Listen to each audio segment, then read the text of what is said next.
말씀 붙잡고 기도하는 두세 사람을 통하여서 지금도 온 세계 가운데 하나님 나라를 이루어 가시고요. 반드시 완성하시고야 마실 것입니다. 우리 GT 말씀 이제 토요일 말씀 묵상할 차례인데요. 우리 오늘 그 21절부터 28절까지인데 20절 먼저 읽고 시작하도록 하겠습니다. 20절 말씀 한번 같이 읽도록 하겠습니다. 시작.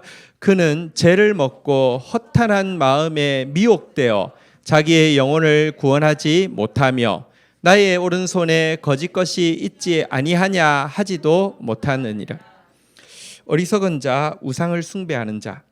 그러니까 사실 우상이란 자아의 투영이죠.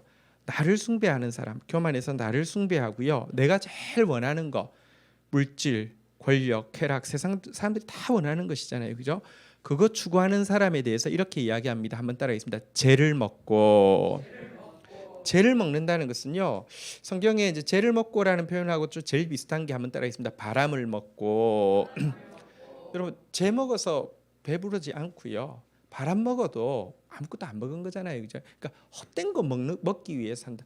많은 사람들이 이야기하잖아요. 먹기 위해 산다고. 목구멍이 포도청이어서 먹기 위해서 일한다고 하는데 실제 그가 일하는 거 죄를 위해서 일하는 거고 바람 위해서 일하는 거다 이렇게 이야기합니다.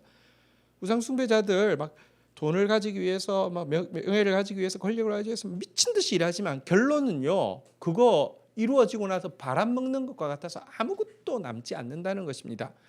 그러면서도요, 허탄한 마음에 미혹이 되어가지고요, 거품만 잔뜩 끼어서 실은 먹고 있는 게 재고 바람인데도요, 마음이 미혹되어가지고요, 그냥 뭐가 허영심에 사로잡혀서 뭐가 되고 있다고 생각하고 스스로 된 거라고 계속 자랑하고 이러고 살고 있습니다. 그래서 자기 영혼을 구원하지도 못하고요, 내 오른손에 거짓 것이 있지 아니하냐, 다시 말하면 내가 지금까지 붙잡고 있었던 것이 오른손 이거군요. 내가 지금 제가 오른손 왼손을 구분을 못해가지고 좀 어렵습니다. 지금 우리 영신이 군대가 있는데 제가 걱정은 제가 이제 군대를 갈 때 제가 28에 군대 갔기 때문에 일반병으로 갔기 때문에 항상 그 나이 어린 아이들 앞에서 창피할까 봐서 내가 나이 어린 아이들보다 고생할까 봐는 하나도 걱정 안 했습니다. 뭐 고생은 하면 되니까. 창피할까 봐서 좀 걱정이 된 게 뭐냐면 오른쪽 왼쪽을 구분을 못해서 우러 돌아가는데 이렇게 혼자만 이렇게 할까 봐서 항상 긴장을 했습니다. 이렇게 손을 해보고 약간 편하면 오른쪽이고 아니면 왼쪽. 우리 영신이 지금 군대가 있는데 혹시나 이렇게 할까 봐서 제가 좀 걱정이 되는데요. 네, 그러니까 내 오른손에 있는 것, 다시 말하면 그들이 쥐고 있던 우상이 이거 허탄한 거에서 거짓된 거라는 것도 깨닫지도 못하게 된다는 거예요. 그러니까 여러분, 우상을 쥐고 있으면 영혼도 구원하지 못하는데 죽을 때까지도 그거 붙잡고 이거 내가 미쳤지 왜 이런 거짓된 거 아무것도 아닌 거 붙잡고 있었지 이 말도 못하고 끝까지 그거 잡고 죽는다는 것입니다. 죄를 먹고 있기 때문에, 허탄한 마음에 미혹되었기 때문에 이게 우상 숭배자의 운명인데요. 자, 21절은 여기에 대비되는 참된 신자는 어떤 존재인지 이렇게 이야기하는 것입니다. 21절 같이 읽겠습니다. 시작. 야곱아, 이스라엘아, 이 일을 기억하라. 너는 내 종이니라. 내가 너를 지었으니 너는 내 종이니라. 이스라엘아, 너는 나에게 잊혀지지 아니하리라. 아멘. 지금 이야기하고 있습니다. 너 이스라엘, 야곱, 이스라엘아, 이거 기억하라 라고 이야기하면서요, 사실은 한번 다시 따라하겠습니다. 야곱아, 이스라엘아. 이게 이 두 개의 단어가 무슨 상관이 있습니까? 야곱은 옛날 이름이고 이스라엘은 새 이름이잖아요. 우리는 신앙생활 하면서도요, 옛날 모습이 나왔다가 새 모습이 또 나왔다가 계속 이렇게 혼재합니다. 하나님도 아시니까요. 야곱을 야복강가에서 이름하고 이제부터는 너를 이스라엘이라 부르리라 해놓고 나서도요, 종종 야곱아 부릅니다. 야곱은 속이는 자라는 뜻을 가지고 있죠. 그리고 이 이스라엘과 비슷한 말이 우리 앞에서 이제 여수룬이라는 단어가 이제 나올 텐데요. 여수룬은 정직한 자라는 뜻인데요. 어떤 때는 하나님 말씀이 들어오면 정직해지기도 하지만 어떤 때는 또 옛날 기질이 발휘돼 가지고 속이는 자로 이렇게 삽니다. 근데 감사한 것은 하나님은 둘 다 불러주십니다. 여전히 속이고 있을 때도 너 내 자식이야라고 부르고 있고요. 여전히 우리가 하나님 닮아서 정직할 때에도 너 근데 내가 사랑하고 하지마. 네가 옛날 모습 나온다 할지라도 나 너 택했어라는 뜻에서 야곱아, 이스라엘아, 이 일 기억하라라고 이야기하면서 기억해야 될 내용이 무엇입니까? 한번 따라하겠습니다. 너는 내 종이니라.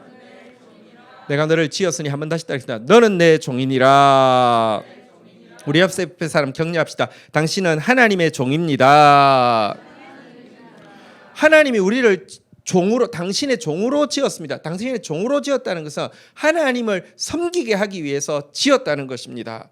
여러분, 우리가 목적에 맞는 일을 하면요, 그렇잖아요. 사람이 자기 재능에 맞는 일을 하고 자기 은사에 맞는 일을 하고 자기 부르심에 맞는 일을 하며 어울릴 뿐만 아니라 행복하기도 한데요, 목적이 이끄는 삶이 아니라 내 예를 들면 목구멍이 이끄는 삶을 살거나 내 허탄한, 아까 나온 바대로 허탄한 미혹에 이끌려서 살면요 행복하지 않습니다.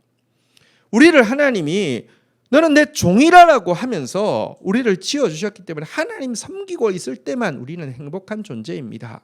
그런데요, 너는 내 종이라 두 번 이야기했지만 또 한번 보실까요? 따라하겠습니다. 이스라엘아, 너는 나에게 잊혀지지 아니하리라. 너는 나에게 절대로 잊혀질 수 없는 존재다라고 이야기합니다. 이것은 너는 내 종이다는 말과 조금 느낌이 다르죠. 너는 절대 나한테 잊혀질 수 없는 사람이야. 여러분에게 절대 잊혀질 수 없는 사람이 있죠. 혹은 당신은 나에게 절대 잊혀질 수 없는 사람이에요. 이런 이야기를 할 때 보통 어떤 사람에게 이야기합니까? 굉장히 많이 사랑하거나 아니면 너무 많이 고마운 사람에게 이야기하는 거잖아요. 이 말은 여기서 하나님에게 있어서 우리는 너무너무 많이 사랑하는, 하나님 절대 잊어버릴 수 없는 존재다라고 이야기하는 것이죠. 그리고 우리가 종이면서도 연인이라는 의미이고요. 그래서 우리는 하나님 섬길 때 행복할 뿐만 아니라 그 연인이신 하나님의 사랑을 받아들일 때만 존귀하게 되어 있습니다. 잊혀지지 않는다는 표현을 이사야서 49장 15절부터는 조금 달리 이렇게도 묘사하고 있습니다. 49장 15절부터 우리 한번 볼까요? 15절. 여인이 어찌 그 젖먹는 자식을 잊겠으며 자기 태에서 난 아들을 긍휼히 여기지 않겠느냐. 웬만하면 어머니가 자식 잘 안 잊어버리잖아요, 그죠? 근데 요즘 시대가 막 악하니까 웬만하지 않은 일들도 있죠. 그들은 혹시 잊어버릴지라도 한번 따라하겠습니다. 나는 너를 잊지 아니할 것이라. 그러니까 다시 말하면 종이기도 하지만 넌 내 자녀야. 난 절대 잊어버릴 수 없는 내 자녀야라고 이야기하면서 어느 정도를 안 잊느냐고 이야기하느냐. 16절 한번 볼까요? 같이 한번 읽도록 하겠습니다. 시작. 내가 너를 내 손바닥에 새겼고 너의 성벽이 항상 내 앞에 있나니. 여러분은, 저는 정말 부족하지만 하나님 손바닥 위에 이름이 기록되어 있는 존재입니다. 성벽이 항상 내 눈앞에 있다는 것은 하나님 항상 우리 성벽을 지켜보고 있다는 것이죠. 대적이 침입하지 않는가 항상 보살피고 있는 존재다라는 것입니다. 우리 옆에 분 다시 한번 격려합시다. 당신은 주의 손바닥에 새겨진 당신의 이름은 주의 손바닥에 새겨져 있습니다. 시작. 아멘. 네. 그래서 여러분, 너는 내 종이다. 너는 내 아들이다. 너는 내 종이다. 너는 내 연인이다라고 이야기하는 이 주님의 부르심, 이 정체성 앞에서 우리가 서야지만 행복하고 존귀해진다는 사실을 꼭 기억해야 합니다. 그렇기 때문에 22절, 자 오늘 본문 22절로 갑시다. 사실 지금까지 이스라엘 백성들의 모습은 우상 숭배자들이었죠. 재 먹고 바람 먹고 있었고요. 허탄한 마음에 미혹되어 가지고요 살고 있었고요. 자기 영혼도 구원하지 못하고 심판 앞에서도 멸망하는지 왜 멸망하는지 이유도 모르고 끝까지 멸망에 갈 모습이었는데, 아니야, 너희는 그런 존재 아니야, 내 종이야, 내 아들이야 라고 이야기하면서 22절 같이 읽도록 하겠습니다. 시작. 내가 내 허물을 빽빽한 구름같이 내 죄를 안개같이 없이 하였으니 너는 내게로 돌아오라. 내가 너를 구속하였습니다. 지금 이스라엘의 허물이 빽빽한 구름 같다라고 이야기합니다. 이스라엘의 죄가 안개, 자욱한 안개와 같다고 이야기합니다. 하나님도 잘 아십니다. 지금 야곱입니다. 영락없이 속이는 자이고요. 빽빽한 구름, 막 숨이 막힐 만큼 빽빽한 구름, 자욱한 안개 같은 것이 깔려 있어도요, 하나님께서 한번 따라했습니다. 없이 하였으니. 없이 하였다 그러는데, 우리 그럴 때 있잖아요. 빽빽한 구름이 있었는데 갑자기 한순간에 없어질 때가 있잖아요. 안개가 자욱했는데 한순간에 다 사라지는 것이 있잖아요. 하나님이 빽빽한 구름 하나도 없게 했다, 안개 하나도 없게 했다. 어떻게 하나님이 없게 하실 수 있습니까? 한번 따라하겠습니다. 내가 너를 구속하였습니다. 구속한다는 말은 값 주고 산다는 말인데요, 이 죄에 대해서, 이 허물에 대해서는 값을 치르지 않으면 사탄이 물러서지 않습니다.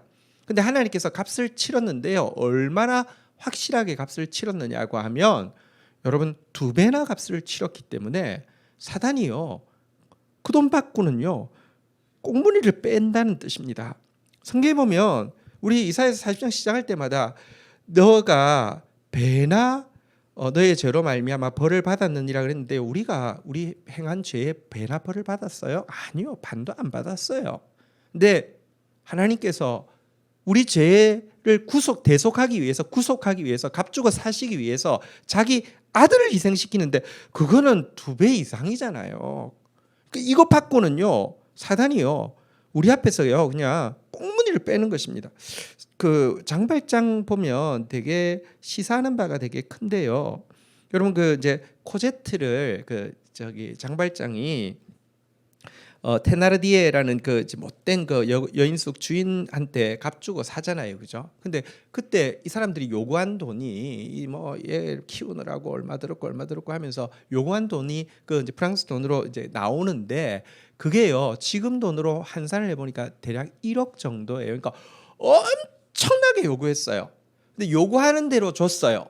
요구하는 대로 줬는데도 이 사람이 나중에 알고 보니까 그 장발장이 엄청 부자라는 사실도 알게 되고 쫓긴다는 사실도 알게 되니까 끝까지 돈 받으려고 또 막 쫓아오잖아요, 그죠? 나중에 돈을 요구하는데 뭘 요구하냐면 1배 더 요구하는 거예요. 그만큼 받았던 걸 2배로 요구하는 거예요.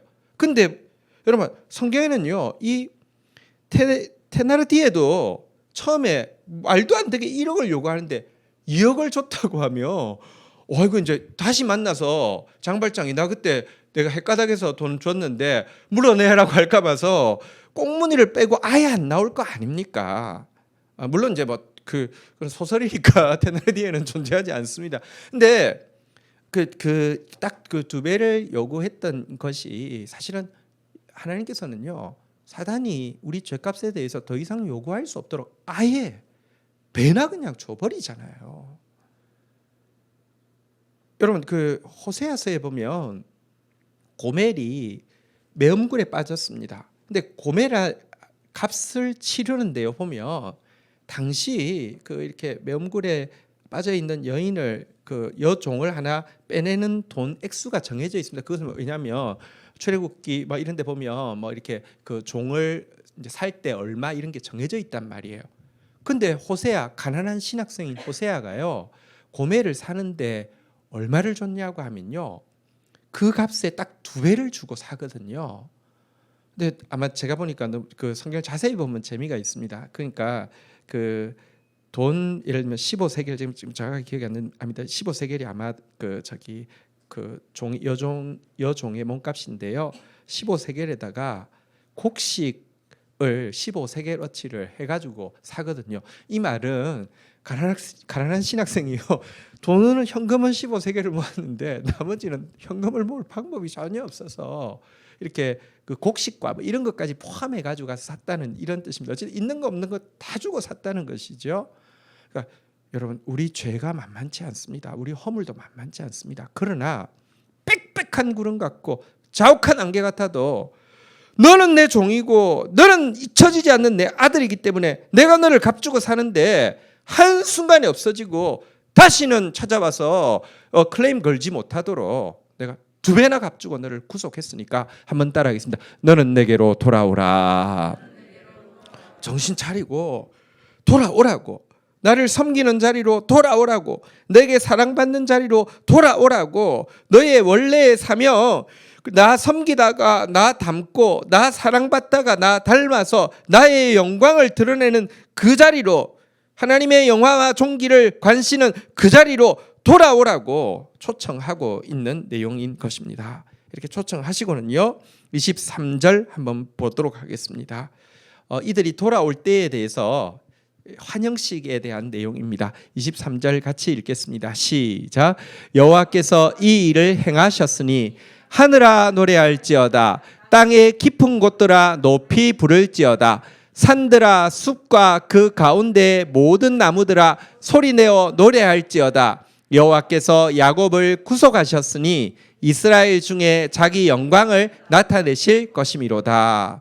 자, 이 우리가요 하나님의 종이고 하나님의 사랑받는 잊혀지지 않는 존재인 우리가 너는 내게로 돌아오라 내가 너를 구속하였습니다 이 말씀 붙잡고 주님께로 돌아올 때 하늘아 노래할지어다. 땅의 깊은 곳들아 높이 부를지어다. 산들아 숲과 그 가운데 모든 나무들아 소리내어 노래할지어다 라고 하면서 자연 만물 보고 돌아오는 우리의 환영식에 참여해서 막 노래하라는 것입니다. 우리가 사명의 자리로 돌아가면요 자연이 하늘이 땅이 산들이 숲과 나무들이 소리 높여서 노래한다 높이 노래 부른다라고 이야기합니다. 왜 그럴까요? 이유가 여기 나와 있는데요. 여호와께서 야곱을 구속하시면요 단지 멸망으로부터 구원으로만 구속하는 것이 아니라 이스라엘 중에 자기 영광을 나타내실 것임이라 그랬는데요. 비천한 자리에 있지 않고 영화로운 자리, 존귀한 자리로 우리를 이렇게 우리의 모습을 바꾸어 주신다는 것입니다.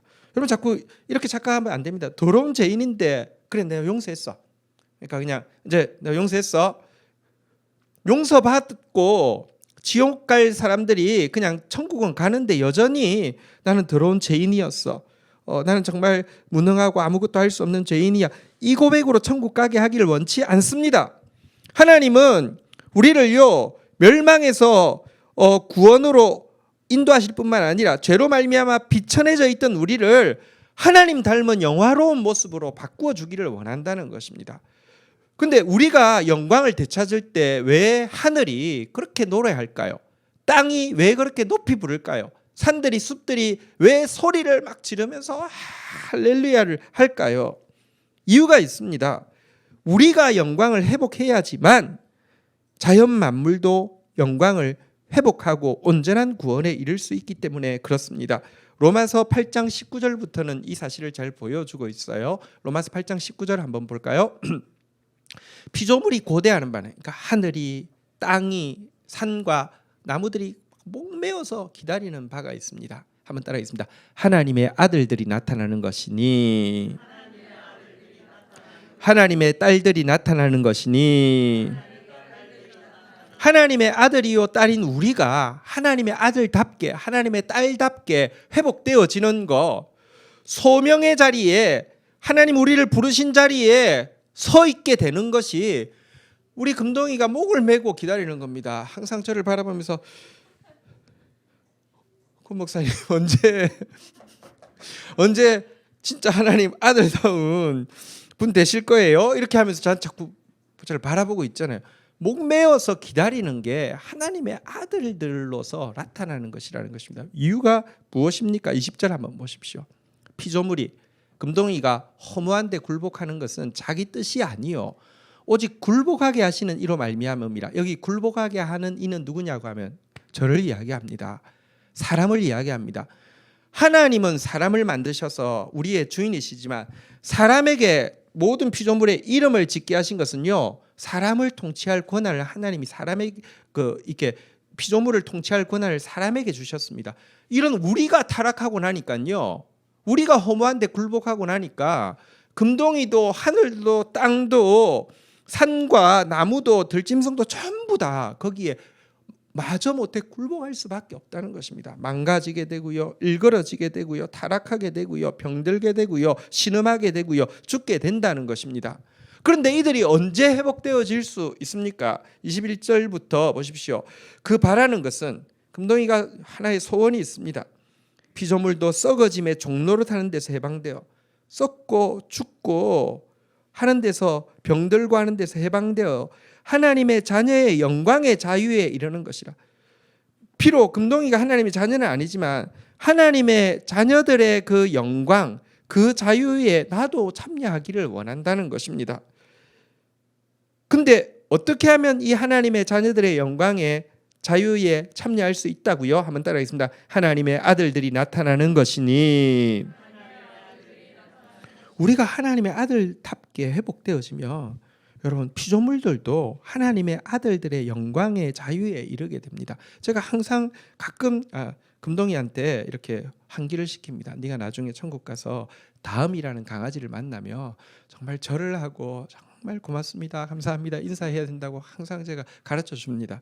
왜냐고 하면요, 제가 그 첫 키운 개가 다음인데요, 그 다음 세대일 때 이제 다음이라고 키웠습니다. 코카스파니엘인데 엄청 이렇게 활발한 친구였고요. 저는 또 개를 처음 키웠고요.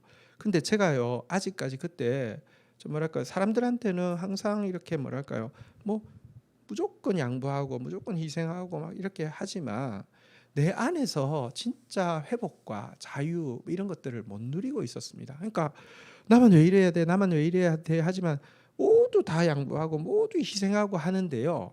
그리고 딱 집에 갔는데, 그때는 집에 저랑 다음이만 살았는데요, 다음이가 오줌을 싸놓고 똥을 싸놓고 막 그러면요, 너 맞아 그래가지고 엄청 화가 나는 거예요. 그래서 교육을 시킨다고 신문지를 돌들면서 너 이럴래 그러는데, 다음이는 이게 제가 사랑이 부족한 상태에서 매를 들고 너 이럴래 그러면 이렇게 무서운 것 때문에 무서우니까 이렇게 하니까 이놈이 이렇게 했는데, 저 정말 지금 생각해도 너무 미안하고요. 우리 영진이는 설교 때 그거 이야기하지 말라고 이야기하는데요, 내가 이렇게 신문지를 어쨌든 이렇게 하는데 지가 피하려다 입에 이렇게 스치면서 이게 입에 피가 났어요. 근데 지금 생각해도 너무 미안한데, 어쩌면 요즘 법에 의하면 동물학대로 잡혀갈지도 모르는데, 그래서 조심하라고 우리 영진이가 이야기했지만 지금 영진이가 없는 관계로 제가 했는데요, 그게요, 내가 보세요, 하나님의 아들로서 사랑받고 하나님의 아들로서 자유롭고,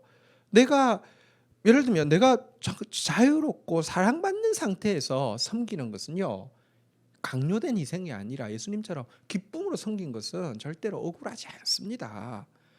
그럴 때는요, 여러분, 지금 금동이는 와서 진짜 맴매 한 번도 안 맞았습니다. 얘는 진짜 다음이 덕을 많이 보는 겁니다. 근데 이게요, 제가 그 사이에 많이 하나님의 아들의 형상을 회복했기 때문이잖아요, 그죠? 근데 그거 알기 때문에 피조물들도 목을 메고 언제 하나님 아들 될 건데요? 이러면서 자꾸 묻고 있잖아요. 그러니 오늘 아까 본문으로 돌아가면 자연이 어떻게 안 기뻐하겠냔 말이에요. 우리가 하나님의 원하게 부르심에 맞게 돌아오라고 한 그 소명의 자리에 돌아가서 하나님의 종답게 하나님을 섬기고 하나님 사랑받은 자녀답게 존귀해지면 피조물들이 너무 기뻐하고 이렇게 좋아한다는 것입니다. 꼭 기억하십시오. 23절에서 본 바대로 하나님은 우리를요 구속하고 우리의 영광도 회복시켜 주신다는 것을 꼭 기억하십시오. 하나님의 영광스러운 자녀로 회복되는 이 부르심을 놓치지 않는 저와 여러분들 되기를 주의 이름으로 축원드립니다. 자, 우리 이어지는 24절 한번 좀 보도록 하겠습니다. 같이 한번 읽겠습니다. 시작. 내 구속자여 모태에서 너를 지은 나 여호와가 말하노라. 나는 만물을 지은 여호와라. 홀로 하늘을 폈으며 나와 함께한 자가 없이 땅을 펼쳤고. 자, 위에서 우리의 존재가 종이고 아들, 연인이다라고 이야기했는데, 여기서는 하나님의 이름을 한번 따라하겠습니다. 구속자요. 이제 만물을 지었으니까 창조자. 내가 너의 구속자다. 내가 너의 창조자다. 이렇게 이야기를 하고 있습니다. 그는 창조주여서 만물을 다 홀로 하늘을 펴고 홀로 만물을 지으신 창조주시고요. 우리에 대해서는요 구속자, 값주고 사서요. 또 모태에서부터 너를 지었다 그랬는데요. 모태에서부터 너를 지었다는 말은 단지 창조자만의 이미지를 가진 게 아니죠. 우리 옛날에 그 이제 아버지 날 낳으시고 어머니 날 기르시고 그런데 왜 아버지 날 낳았나 그런 생각했는데 모태에서 너를 지었다 이 말은 사실 너 아버지다 이런 표현이잖아요, 그죠? 나는 너 아버지야, 너의 구속자야, 난 너 창조자야 이렇게 이야기하십니다. 이것이 하나님이 정체성이시죠. 이 하나님은 이 창조주요 구속자이신 하나님은 이 땅 가운데 구원의 일을 하시는데 말씀을 통해서 일하십니다. 말씀 가지고 일하시는데요. 자, 25절 한번 보시겠습니다. 먼저 같이 읽도록 하겠습니다. 시작. 헛된 말을 하는 자들의 징표를 패하며 점치는 자들을 미치게 하며 지혜로운 자들을 물리쳐 그들의 지식을 어리석게 하며. 하나님은 말씀의 하나님이십니다. 그래서 거짓된 말, 다시 말하면 헛된 말 하는 자들, 이들의 그러니까 거짓 예언하는 자들, 점치는 자들, 지혜 있는 척 궤변을 늘어놓는 자들의 모든 가르침을 여기 보니까요, 한번 따라하겠습니다. 패하며 미치게 하며 물리쳐 어리석게 하며. 말씀의 하나님은요, 말씀에 굉장히 민감합니다. 거짓 말씀들에 대해서 하나님은 반드시 패하시고요, 미치게 하시고요, 물리치시고요, 어리석게 하십니다. 그러나 말씀의 하나님은 참 말씀을 가진 자, 참 말씀을 대언하는 자, 참 말씀을 붙잡는 자에게 말씀을 그대로 이루어 주십니다. 이어지는 26절부터 한번 볼까요? 그럼 또 이렇게 말씀하고 있습니다. 그의 종의 말을 세워주며. 우리가 하나님의 종으로서 하나님을 섬기며 하나님이 말씀을 주셔서 일하게 하십니다. 하나님 우리가 하나님 섬길 때 뭘로 섬깁니까? 종도 주인한테 물어보고 주인이 뭐 해라 하고 뭐 하잖아요. 마찬가지입니다. 하나님 우리에게 말씀을 주셔요. 우리가 주님을 섬긴다는 것은 말씀을 섬긴다는 것입니다. 근데 우리가 하나님 말씀 가지고 섬기고 있으면요, 종의 말을요, 한번 따라하겠습니다. 세워주며. 종의 말을 세워주는 것입니다. 내가 말했는데, 내가 하나님 말씀 가지고 말했는데 뒤에서 하나님 나타나서 내 뜻하고는 별 상관없어 하면 얼마나 내 면이 깎이겠어요. 완전히 정말 말이 안 되지. 근데 그렇지 않는다는 것입니다. 내가 좀 부족해도 하나님 말씀 딱 붙잡고 그 말하고 나면요, 하나님이 저게 내 말이야, 저 말 대할 때 나 대하듯이 해 하면서 세워준다고 이야기하고 있습니다. 그의 사자들의 계획을 한번 따라하겠습니다. 성취하게 하며. 하나님의 말씀 붙잡고 하나님이 이 일 하라고 할 때 이 일하고 이거 계획하라고 할 때 그거 계획하고 나아가면요, 하나님께서 성취하게 해주신다는 것입니다. 그의 종의 말의 메시지의 핵심이 뭘까요? 그의 사자들의 계획의 핵심이 뭘까요? 예루살렘, 다시 말하면 하나님의 교회, 하나님의 나라를 세우는 것이죠. 하나님께서 말씀하십니다. 한번 따라하겠습니다. 거기에 사람이 살리라. 중건될 것이라. 내가 복구시키리라. 우리가 주님 말씀 가지고 나아가면요, 주님이 당신의 말씀으로 보증해 주시고 당신이 친히, 우리는 메아리가요, 여기서 황 쳐야지 이쪽에서 울리잖아요, 그죠? 우리 하나님의 메아리가 되어지게 하나님도 계속 이야기하는 것입니다. 지금은 교회가 황폐해져 가고 있고 온 세상이 황폐해져 가고 있고 하나님의 나라가 아니라 사단의 나라처럼 보입니다. 여러분 막 지금 세상을 보면 사단이 막 득실거리는 세상처럼 보입니다. 그러나요, 하나님은 말씀하십니다. 다시 한번 따라하겠습니다. 거기에 사람이 살리라. 중건될 것이라. 내가 복구시키리라. 하나님이 사람이 살 수 있도록, 영혼들이 막 자랄 수 있도록 중건될 것이고요, 하나님께서 복구시키리라고 말씀하고 있습니다. 27절에도 보면요, 하나님께서 또 말씀하고 있습니다. 기품에 대하여는, 이 기품이라는 것은 이제 강의 근원을 이야기하는데요, 하나님의 백성들이 하나님의 땅으로 되돌아오는 길을 막고 있는 깊은 강물을 이야기하는 것입니다. 이 강물에 대해서 하나님께서 말씀하십니다. 한번 따라하겠습니다. 마르라. 내가 내 강물들을 마르게 하리라. 실제로 여러분, 이스라엘 백성들이 출애굽할 때 홍해도 마르고 요단강도 마르는 것처럼 하나님이 이 깊은 강에 대해서요, 마르라 내가 내 강물들을 마르게 하리라 하면 마르는 것입니다. 하나님의 말씀 앞에 장애물이 어떤 것도 설 수 없습니다. 또 말씀하십니다. 28절 한번 볼까요? 지금 이사야서 하반부의 중요한 예언은 고레스에 대한 예언이죠. 당시 이스라엘 백성들은 바벨론에 의해서 압제당하고 있고 바벨론이 제일 무서웠습니다. 바벨론에 의해서 망할 겁니다. 포로 잡혀갈 겁니다. 그런데 하나님은 바벨론은 너희를 정신 차리게 하기는 징계의 도구고 바벨론 페르시아라는 나라가 세워질 것이고 고레스라는 황제가 등극할 것인데 그 앞에서 다 무너질 것이고 너희가 해방될 거야. 그런데 문제는 당시 페르시아는 존재도 하지 않는 제국이고요. 그냥 부족만 있었고요. 고레스는 200년 후에 태어날 사람입니다. 하나님께서 아직 존재도 하지 않는 나라, 존재도 하지 않는 사람을 통하여서 일할 것이라고 예언하고는요. 고레스에 대해서 이렇게 말씀하십니다. 한번 따라하겠습니다. 내 목자라 그가 나의 모든 기쁨을 성취하리라. 고레스는 하나님이 주권을 가지고 세우면 누구든지 사용하실 수 있음을 보여줍니다. 우리가 하나님 말씀 가지고 어떤 영역에서 하나님이 주권을 맡겨주시면 그것은 고레스가 되는 것이죠. 내 목자라 그가 나의 모든 기쁨을 성취하리라. 또 고레스는 궁극적으로는 예수 그리스도의 예표이죠. 내 목자 그가 나의 모든 기쁨을 성취하리라 말씀하시고는요. 그렇게 된다는 것입니다. 예루살렘에 대해서 하나님 나라에 대해서 다시 한번 이야기합니다. 중건되리라.